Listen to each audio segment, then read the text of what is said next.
तो हेलो बच्चों, कैसे हो आप सभी लोग। आई होप आप सभी लोग बहुत ही बढ़िया होंगे और एकदम मजे कर रहे होंगे। आप सभी लोगों का स्वागत है बेसिक वाली पढ़ाई चैनल की एक और नई ब्रांड न्यू और फ्रेश वीडियो में। तो ये वीडियो है हमारे नए सेटअप के थ्रू, यानी कि बहुत जल्द आपके पास में सेटअप टूर आएगा। और बेसिकली हमने अब जो अपना बोर्ड का जो है थोड़ा सा अपग्रेड कर लिया है, और ये जो लास्ट क्लास का कुछ पढ़ाया हुआ काम है, ठीक है, इसे मैं मिटा देता हूँ फटाफट। तो अब हम लोग बात कर लेते हैं थोड़े से हमारे सिलेबस की। तो हमारा सिलेबस कहाँ तक हो गया था मैं वो आप लोगों को बता देता हूँ। हमारा सिलेबस 10th क्लास में पॉलिनोमियल्स तक कंप्लीट हो चुका था, यानी कि 2 चैप्टर्स हमारे कंप्लीट थे। अगला जो आपका चैप्टर है वो है 3rd नंबर चैप्टर, वो है लीनियर इक्वेशन इन 2 वेरिएबल्स। बस होल्ड ऑन करो, मैं उसकी जगह कोशिश कर रहा हूँ कि जिन चैप्टर्स में से बहुत ज़्यादा क्वेश्चंस आने की प्रोबेबिलिटी है, यानी कि क्वाड्रेटिक इक्वेशंस है, एक बहुत ही अच्छा चैप्टर है, ठीक है, और सरफेस एरिया वॉल्यूम्स है, प्रोबेबिलिटी है, फिर उसके बाद में आपके स्टैटिस्टिक्स है। उन सब चैप्टर्स में से क्वेश्चंस आने की प्रोबेबिलिटी काफ़ी हद तक बढ़ जाती है। उसका एक रीज़न है कि उन चैप्टर्स में आपके पास में जो क्वेश्चंस होते हैं बहुत ही ईजी होते हैं, और उनको क्या होता है कि वो क्वेश्चंस आप लोगों को जनरली 4 to 5 मार्क्स में दिए जाते हैं। क्योंकि आप देखोगे बोर्ड में, चाहे वो आरबीएसई हो, चाहे वो सीबीएसई बोर्ड हो, चाहे वो आईसीएसई हो, कोई भी बोर्ड हो, लेकिन आप लोगों ने देखा होगा कि 5 नंबर से ज़्यादा के क्वेश्चंस आते ही नहीं है एग्जामिनेशन में। 10-12 नंबर के क्वेश्चंस तब आते हैं जब आप कॉलेजेस में जाते हो, सेमेस्टर के पेपर्स देते हो, तब आते हैं। बट जब आप बोर्ड का एग्जाम दे रहे होते हो उस टाइम पर आपके पास में क्वेश्चंस आते हैं सिर्फ और सिर्फ 5 नंबर के। तो 5 नंबर के जब हाईएस्ट क्वेश्चन आते हैं तो आपको कौन से क्वेश्चन देगा सीबीएसई, जिससे, क्योंकि देखो सीबीएसई के सारे क्वेश्चन ईजी है, टफ तो कोई भी क्वेश्चन नहीं है ना सीबीएसई का। तो अगर कोई भी क्वेश्चन टफ नहीं है सीबीएसई का, तो फिर सीबीएसई का क्या रोल बनता है कि हम लोग हाई लेवल के क्वेश्चंस ना डाल के जो क्वेश्चंस ज्यादा बड़े होते हैं, यानी कि जितने ज्यादा स्टेप्स उतने ज्यादा नंबर्स, ठीक है, तो आज अपन इन्हीं नंबर्स पे बेस्ड, यानी कि इसी मार्क्स पर बेस्ड एक हाई लेवल चैप्टर करेंगे जिसका नाम है क्वाड्रेटिक इक्वेशंस। क्वाड्रेटिक इक्वेशंस एक ऐसा चैप्टर है जो आप लोग 8th क्लास से स्टार्टिंग हो जाती है लगभग। इस चैप्टर की नहीं, प्रॉपर ये चैप्टर नहीं आता है क्वाड्रेटिक इक्वेशंस में। इसमें अभी आप बहुत कुछ सीखोगे, जीरोस क्या होते हैं, जीरोस के फॉर्मेट्स क्या होते हैं, जीरोस कैसे होते हैं, रियल, इनफाइनाइट, बहुत सारे अलग अलग का फॉर्मेट समझोगे। बट उससे पहले आपको मैं बता दूं क्वाड्रेटिक इक्वेशन को इंसान समझ के क्या करता था। पहले हम लोगों ने पॉलिनोमियल्स का चैप्टर पढ़ा था। पॉलिनोमियल्स में आप लोगों ने इक्वेशन और एक्सप्रेशन के बारे में पढ़ा था। तो इक्वेशन और एक्सप्रेशन क्या होता है पहले तो मैं आपको वो बताऊं। इक्वेशन का मतलब क्या होता है और एक्सप्रेशन का मतलब क्या होता है। दो चीजों में बेसिक डिफरेंस होता है। ये दोनों चीजें जो होती है ना, ये बहुत ही एक दूसरे से सिमिलर है और इसमें ज्यादा कोई अंतर नहीं है। मान लीजिए इक्वेशन, एक्सप्रेशन आपके पास में ax² प्लस bx प्लस का c, ये मैंने आपको बताया क्वाड्रेटिक एक्सप्रेशन। ये है क्वाड्रेटिक एक्सप्रेशन, यानी कि इसका डिग्री 2 है। जिस किसी भी पॉलिनोमियल या जिस किसी भी एक्सप्रेशन का डिग्री 2 हो उसे हम कहते हैं क्या, क्वाड्रेटिक एक्सप्रेशन। अब बात करते हैं इक्वेशन की। सर तो क्या इन दोनों में ज्यादा डिफरेंस है? सर नहीं भैया, इसमें कोई ज्यादा डिफरेंस नहीं है। इसमें डिफरेंस क्या है, सिर्फ और सिर्फ एक =0 का डिफरेंस है। अब आप लोग समझने की कोशिश करो इस फैक्ट को कि =0 का मतलब क्या हुआ। यानी कि सर जब हम एक्सप्रेशन लिखते हैं ax² plus bx plus c, तो इसका मतलब क्या हुआ कि यहां पर सर सिर्फ और सिर्फ हम ये लिख रहे हैं कि क्वाड्रेटिक इक्वेशन को हमें किस फॉर्मेट में रिप्रेजेंट करना है। इसे हम रिप्रेजेंटेशन का फॉर्मेट कहेंगे। ये हमारा रिप्रेजेंटेशन का फॉर्मेट है क्वाड्रेटिक इक्वेशन का। बट जब बात आती है सर इक्वेशन की, तो हमारा सर इक्वेशन किस चीज का फॉर्मेट है? तो इक्वेशन है आपका सॉल्व करने का फॉर्मेट, सॉल्व करने का, सॉल्यूशन का फॉर्मेट है, solution format. Sir solution format कैसे?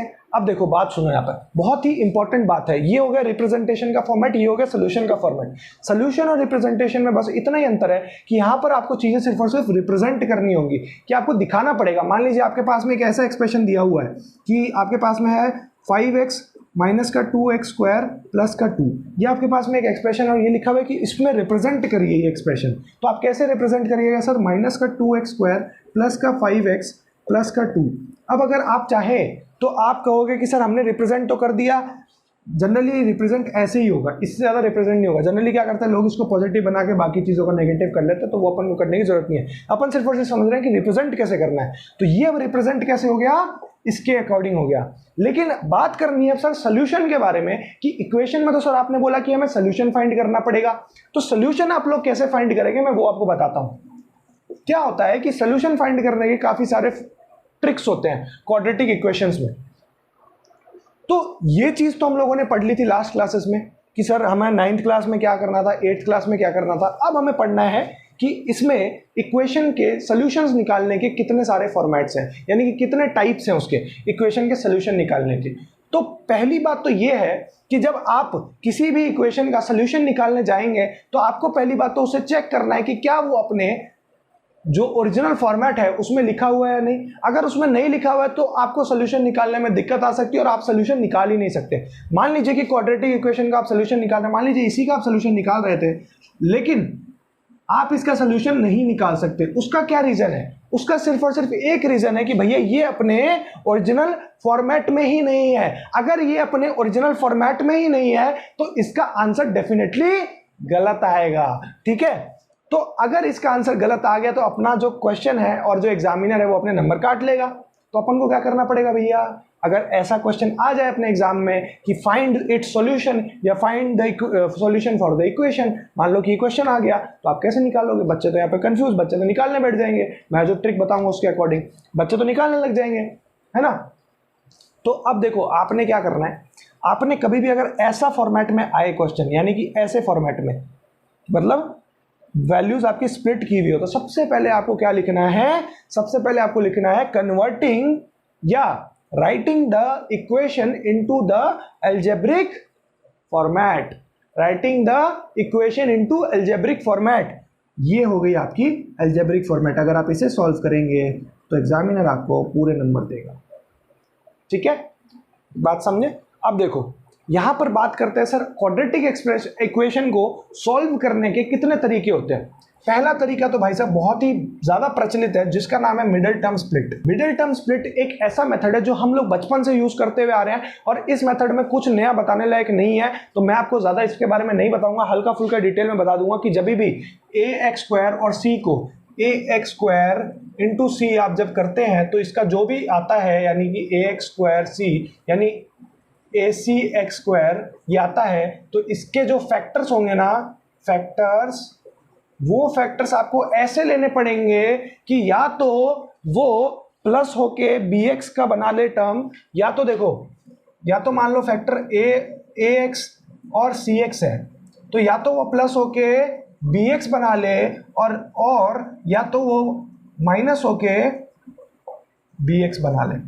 दोनों में से कोई भी फॉर्मेट जस्टिफाई होना चाहिए, और दोनों जो फैक्टर्स है ना वो किसके इक्विवेलेंट होने चाहिए, ax into cx equal to acx², इसके इक्विवेलेंट होना चाहिए।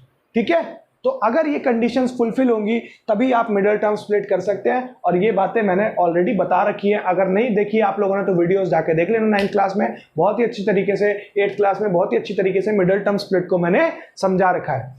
इस चैप्टर में यानी कि इस क्लास में हम लोग बात करेंगे एक बहुत ही अच्छी चीज़ की, जो कि हमारे साइंटिस्ट ने, मैथमेटिशियंस ने काफ़ी हमें अच्छा एक कंट्रीब्यूशन दिया मैथ्स में, जिसकी वजह से हम अब मिडिल टर्म स्प्लिट ना करके भी, क्योंकि क्या होता है कि कभी जब हम मिडिल टर्म स्प्लिट करने जाते हैं ना तो काफ़ी सारे ऐसे एक्सप्रेशंस आ जाते हैं या इक्वेशंस आ जाते हैं जिसके हम मिडिल टर्म स्प्लिट कर ही नहीं सकते, यानी कि उसके इक्वेशंस नहीं बन रहे होते जनरली।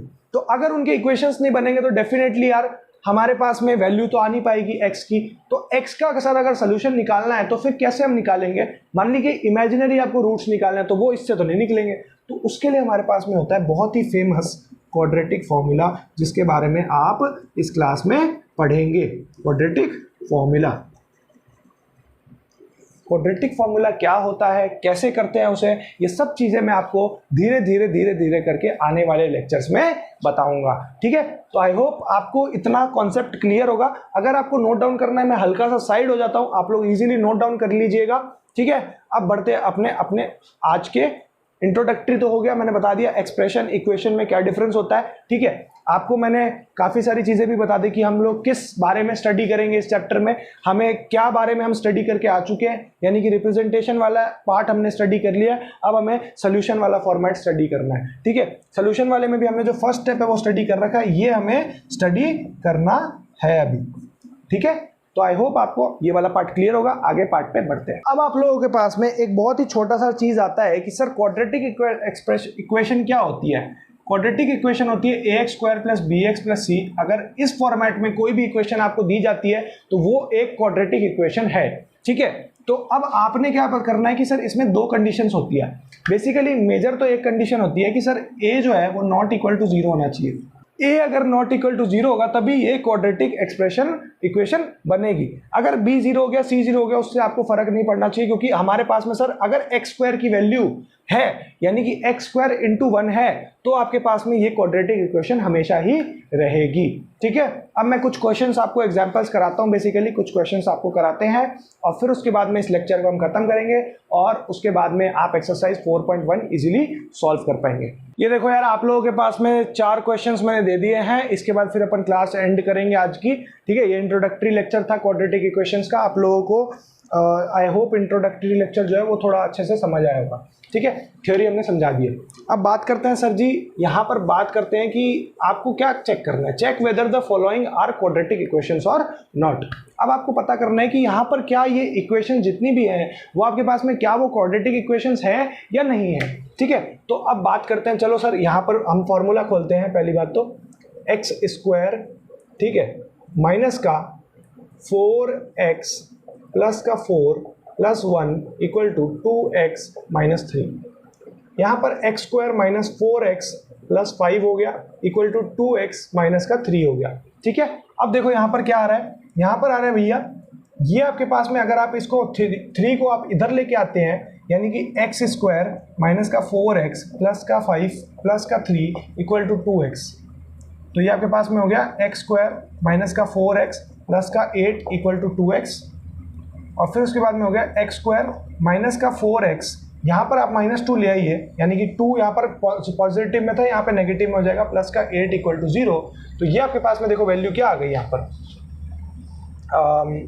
इसको मैं थोड़ा सा यहाँ ले लेता हूँ, ठीक है। ये आपके पास में वैल्यू देखो क्या आ गई, एक्स स्क्वायर माइनस का 6x प्लस का 8 equal to 0। So since this equation can be written as ax square plus bx plus c equal to 0. It's quadratic equation, ठीक है। तो अब ये इक्वेशन जो है वो एक क्वाड्रेटिक इक्वेशन है। उसका रीजन क्या है कि भैया ये जो है हमारे पास में क्या, ये जो आपके पास में है एक्सप्रेशन, इसे आप इजीली फॉर्मेट में लिख सकते हैं, ठीक है। बात करते हैं सेकंड क्वेश्चन की। सर जी सेकंड क्वेश्चन भी मुझे थोड़ा सा अच्छा सा दिख रहा है। क्या करना है, x को x से इंटू किया, एक्स स्क्वायर हो गया प्लस का x प्लस का 8, और यहाँ पर हुआ एक्स स्क्वायर माइनस का 2x प्लस का 2x और माइनस का 4। 2x से 2x कट हो गया भैया। यहाँ पर देखो मेरे को दिख रहा है क्या, एक्स स्क्वायर पॉजिटिव है, दोनों कट हो गए, बचा क्या x प्लस 12 इक्वल टू 0। तो दिस इक्वेशन सीम्स लाइक कि ये यहाँ पर क्वाड्रेटिक इक्वेशन है, but it's not a quadratic equation, ठीक है। अब बात करते हैं भैया थर्ड क्वेश्चन की। थर्ड क्वेश्चन भी बड़ा आसान लग रहा है। देखो क्या होता है मामला, देखो लगता है कि सर देखो आराम से आप लोग क्या करोगे ना एग्जाम में, हर वक्त एग्जाम में बच्चे क्या गलती करते हैं मैं आपको बताता हूँ। एग्जाम में बच्चे क्या करते हैं कि देख लेते हैं, देखो यहाँ पर दिख रहा है मुझे सर क्वाड्रेटिक बन रहा है, यहाँ पे भी दिख रहा है मुझे क्वाड्रेटिक बन रहा है। बच्चे सोचते हैं अरे वाह सर क्वाड्रेटिक बनेगा, मजा आ जाएगा। बच्चे थोड़ा सा भी ये दिमाग नहीं लगाते कि सर देखो यहाँ पर तो दोनों चीजें कट रही है। अगर दोनों चीजें कट रही है भैया तो क्वाड्रेटिक कैसे बना, वो तो लीनियर बन गया, है ना। तो इसका मतलब यहाँ पर आपको हल्का फुल्का इसको सॉल्व करना ही पड़ेगा, देखना पड़ेगा कि एंड में क्या आ रहा है। अगर एंड में एक्स स्क्वायर की टर्म बच रही है तो इसका मतलब क्वाड्रेटिक है। आ जाओ थर्ड क्वेश्चन पे। थर्ड क्या है, 2x का स्क्वायर प्लस का 3x equal to x square plus का 1। अब देखो यहाँ बच गया 2x स्क्वायर माइनस का एक्स स्क्वायर प्लस का 3x माइनस 1 इक्वल टू 0। ये आपके पास में हो गया x square plus 3x minus का 1 इक्वल टू 0। ठीक है, थर्ड क्वेश्चन भी अपना सही हो गया। अब बात करते हैं भैया फोर्थ की। सर फोर्थ मतलब क्यूबिंग वाली बातें आ रही है, देखते हैं कैसे खुलता है।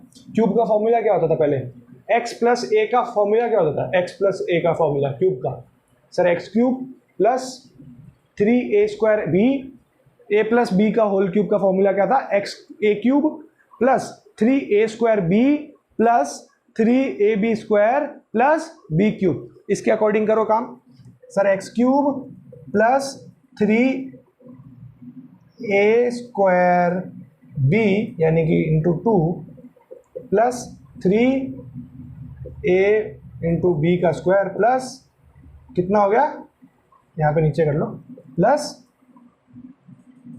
बी का क्यूब इक्वल टू होगा एक्स क्यूब माइनस 4। ये हो गया। ये क्वेश्चन भाई टोटली डिफरेंट है तो इसको साथ में मत रख लेना, ठीक है, ये इसके साथ में। अब देखो यहाँ पर क्या हुआ, यहाँ पर हुआ एक्स क्यूब प्लस का 6x स्क्वायर प्लस का 12x प्लस का 8 equal to x cube minus 4। अब एक्स क्यूब से एक्स क्यूब कट गया तो यहाँ पर माइनस का 4 प्लस का 4 हो गया, यानी 6x square plus 12x plus 12 equal to 0। अगर मैंने यहाँ से 6 कॉमन निकाल लिया तो x square plus 2x plus 2 equal to 0। तो यानी यहाँ पर वैल्यू क्या होगी, x square plus 2x plus 2 equal to 0। तो वैल्यू क्या होगी देखो यहाँ पर, since this equation can be written as ax square plus bx plus c equal to 0, it's quadratic equation। ठीक है, समझे, बड़ा ही इजी सा कॉन्सेप्ट था यार, कोई इसमें ज़्यादा वो रॉकेट साइंस लगाने की जरूरत नहीं थी, बहुत ही इजी सा कॉन्सेप्ट था क्वाड्रेटिक इक्वेशन का। कोई भी अगर डाउट हो कमेंट सेक्शन में मेरे से ज़रूर पूछ लेना, ठीक है। अगर चाहो तो एक्सरसाइज, यार मार्कर भी थोड़ा ख़त्म हो गया है, एक्सरसाइज 4.1 अगर चाहो तो होमवर्क में कर लेना, ठीक है। वैसे मैं दे नहीं रहा हूँ कंपलसरी, जिसका मन हो वो कर सकता है, जिसका नहीं मन हो वो मत करो, ठीक है।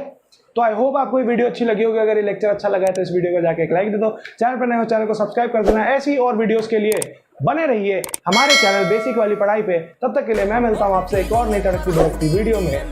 जय हिंद, जय भारत।